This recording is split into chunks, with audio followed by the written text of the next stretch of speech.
আপনারা সকলেই জানেন আমাদের পার্শ্ববর্তী রাষ্ট্র ভারত দেয়, কিন্তু স্বাধীনতার পর থেকে এখন অব্দি আমাদের রাজনৈতিক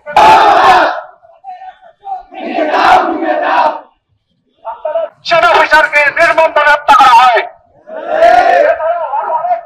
2024 সাল প্রায় 2 যুগ, এই সময়ে বাংলা প্রমাণিত করতেছে।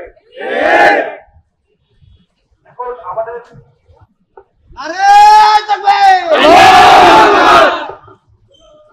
আজকে এই সময় পর্যন্ত ভারতের হিন্দুত্ববাদের কারণে, ভারতের জঙ্গি তকমার কারণে ভারতকে সহায়তা করতে বাংলাদেশের ভূখণ্ডকে ভারতের করার লক্ষ্যে বাংলাদেশের হাজারো মুসলিম জনতাকে জঙ্গি ট্যাগ দিয়ে, জঙ্গি তকমা দিয়ে এদেশে নির্যাতন করা হয়েছে, খুন করা হয়েছে, খুন করা হয়েছে। দীর্ঘ সময় ধরে বাংলাদেশের জনগণকে ভারতের দাস বানিয়ে রাখার একটা চেষ্টা করা হয়েছে।